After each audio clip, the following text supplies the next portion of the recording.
Mit mir schaffst du deine Prüfung. Hallo und herzlich willkommen in der Linkster Academy. Ich bin deine Deutschlehrerin Julia und wir machen heute Prüfungsvorbereitung. Über die schriftliche B1-Prüfung von TELC und dem Goethe-Institut habe ich neulich schon 2 Videos gemacht. Heute nehmen wir uns die B2-Prüfung des Goethe-Instituts vor. Und damit du es leichter hast, habe ich dir zu dieser Videoserie viele wichtige Infos und Materialien mit Redemitteln zu den Prüfungen zusammengestellt. Du kannst sie dir über den Link unter diesem Video kostenlos herunterladen. Außerdem starten wir diesen Herbst mit Prüfungsvorbereitungskursen. Trag dich in die Warteliste ein, wenn du Interesse hast. Also, bist du bereit für die Prüfung? Dann geht's los! Die B2-Prüfung vom Goethe-Institut ist wie die B1-Prüfung eine modulare Prüfung und das bedeutet, du kannst die 4 Module auch einzeln machen, wenn du beim ersten Mal nicht alle Prüfungsteile bestehst. Die B2-Prüfung hat 4 Teile: Lesen, Hören, Schreiben und Sprechen. Heute erkläre ich dir den Prüfungsteil Schreiben ganz genau. In diesem Modul musst du 2 Texte schreiben und dafür hast du 75 Minuten Zeit. In der ersten Aufgabe sollst du einen Forumsbeitrag schreiben.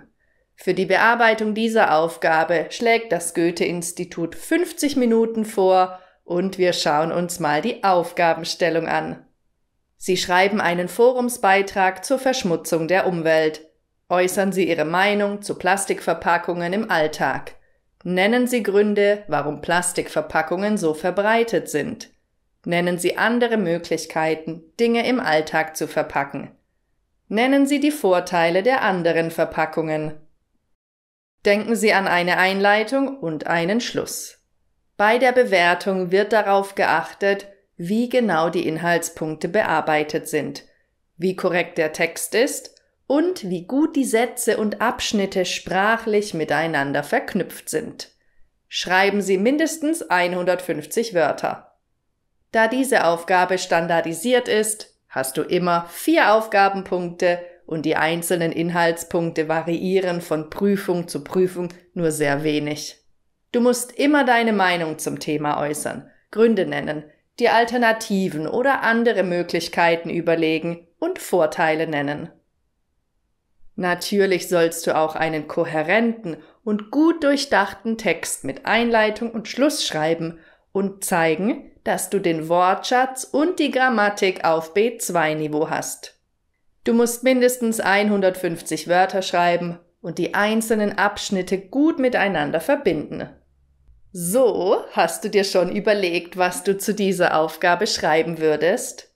Ich gebe dir mal ein optimales Beispiel, wie so ein B2-Text aussehen könnte. Zuerst brauchen wir eine gute Einleitung für das Thema. Das kann eine rhetorische Frage sein, ein Hinweis auf die aktuelle Situation oder auch ein Beispiel aus deiner persönlichen Erfahrung. Wie oft hast du heute schon etwas gegessen, das in Plastik verpackt war? Oder ein Leben ohne Plastik kann man sich heutzutage gar nicht mehr vorstellen. Oder die Umweltverschmutzung ist eins der größten Probleme unserer Zeit und Plastik spielt dabei eine wesentliche Rolle. Du siehst, es gibt mehrere gute Möglichkeiten, ein Thema einzuleiten. Ich rate dir, 2 bis 3 gute Einleitungssätze zu üben, die du je nach Thema anpassen kannst. Das spart Zeit in der Prüfung und du kannst dich direkt auf die Inhaltspunkte konzentrieren.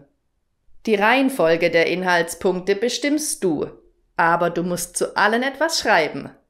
Ich werde mich in meinem Beispieltext mal an die Reihenfolge in der Aufgabenstellung halten.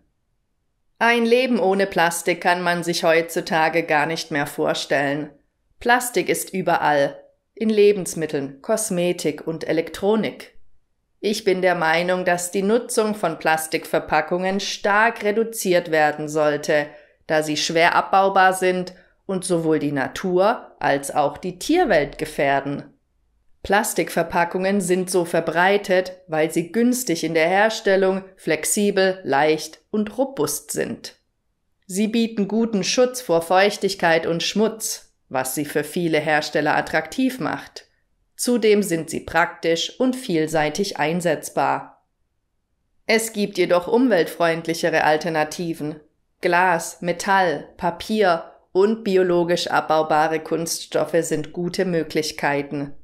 Glas- und Metallverpackungen sind wiederverwendbar und recycelbar, während Papier biologisch abbaubar ist. Biologisch abbaubare Kunststoffe, hergestellt aus nachwachsenden Rohstoffen wie Maisstärke oder Zuckerrohr, zersetzen sich schneller als herkömmliches Plastik und belasten die Umwelt weniger. Diese Alternativen haben klare Vorteile. Sie reduzieren Müllberge und schonen die Umwelt. Darüber hinaus fördern sie ein bewussteres Konsumverhalten und tragen langfristig zu einer nachhaltigeren Lebensweise bei.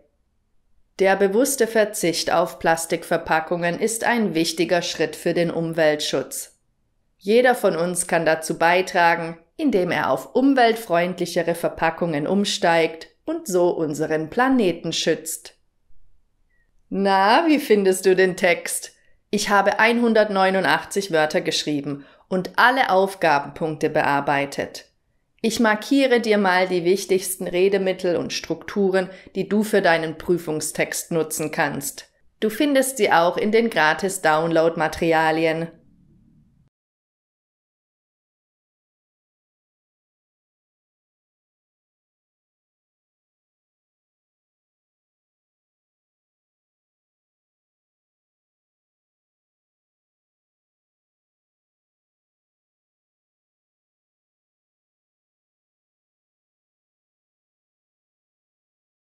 Für den Schlusssatz hast du verschiedene Möglichkeiten. Du kannst deinen Standpunkt noch einmal betonen, die Bedeutung des Themas hervorheben oder, wie ich in meinem Beispieltext, zum Handeln auffordern. So, das war schon die erste Aufgabe. Kein Problem, oder? In der zweiten Aufgabe sollst du eine halbformelle Nachricht verfassen. Der Kontext ist beruflich oder akademisch und du schreibst oft an eine Person, die über dir steht. Deine Vorgesetzte, deinen Praktikumsleiter, deinen Tutor oder deine Professorin. Du bekommst in der Aufgabenstellung immer einen kurzen Kontext und ebenfalls 4 Aufgaben. Hier direkt eine Beispielaufgabe. Sie machen gerade ein Praktikum bei einer deutschen Firma. Sie haben derzeit so viel zu tun, dass Sie Ihre Arbeit nicht mehr schaffen. Schreiben Sie eine Nachricht an Ihren Vorgesetzten, Herrn Ebert. Bitten Sie um Verständnis für Ihre Situation. Beschreiben Sie, womit Sie beschäftigt sind. Machen Sie einen Vorschlag für die kommenden Tage. Zeigen Sie Verständnis für die Arbeitssituation der Firma. Überlegen Sie sich eine passende Reihenfolge für die Inhaltspunkte. Bei der Bewertung wird darauf geachtet, wie genau die Inhaltspunkte bearbeitet sind, wie korrekt der Text ist und wie gut die Sätze und Abschnitte sprachlich miteinander verknüpft sind. Vergessen Sie Anrede und Gruß nicht. Schreiben Sie mindestens 100 Wörter. Du sollst also eine Nachricht von mindestens 100 Wörtern schreiben und das Goethe-Institut empfiehlt dafür eine Bearbeitungszeit von 25 Minuten. Typische Aufgabenpunkte sind um Verständnis bitten oder Verständnis zeigen, ein Problem beschreiben und erklären, wie es dazu kam, um Entschuldigung bitten, Lösungen vorschlagen und allgemein um etwas bitten. Es geht fast immer darum, dass du einen Fehler gemacht hast und dies nun wieder gerade rücken möchtest. Die Reihenfolge der Punkte bestimmst du. Sie sollte aber logisch sein. Du solltest auch hier auf eine angemessene Anrede und einen halbformellen Gruß am Ende achten. Den Namen der Person, an die du schreibst, findest du immer in der Aufgabenstellung. Alles klar bis hierhin? Dann legen wir direkt los. Eine solche Nachricht fängt typischerweise mit sehr geehrter Herr oder sehr geehrte Frau XY an. Lieber Herr X oder liebe Frau Y ist auch in Ordnung. Ich schreibe: Sehr geehrter Herr Ebert, Ich schreibe Ihnen wegen meiner aktuellen Situation im Büro. Aufgrund der anstehenden Konferenz und eines kranken Kollegen habe ich so viel gleichzeitig zu erledigen, dass ich im Moment meine Arbeit nicht mehr schaffe. Für die Konferenz muss ich eine wichtige Präsentation vorbereiten und zusätzlich die Aufgaben des Kollegen übernehmen. Ich hoffe, Sie haben Verständnis dafür, dass ich nicht die Arbeit für 2 Mitarbeiter leisten kann. Um das Pensum etwas zu verringern, würde ich vorschlagen, dass alle Aufgaben, die nichts mit der Konferenz zu tun haben, erstmal auf nächste Woche verschoben werden.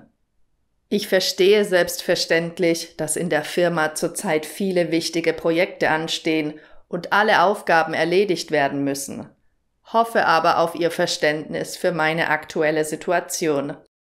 Mit bestem Dank und freundlichen Grüßen, Julia Brot. Würdest du mir verzeihen, wenn du Herr Ebert wärst? Vergiss nicht, dass nach den Grüßen kein Komma steht und du dich in dieser Aufgabe mit deinem vollen Namen verabschiedest. Ich markiere dir hier wieder die wichtigsten Redemittel für diese Aufgabe. Du findest sie auch in den kostenlosen Materialien zum Download.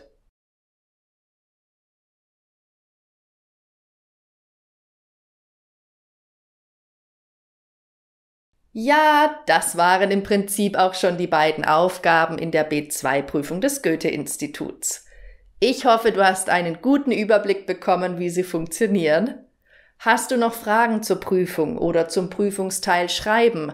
Dann schreib mir gerne einen Kommentar. Beim nächsten Mal schauen wir uns die schriftliche B2-Prüfung von Telg an.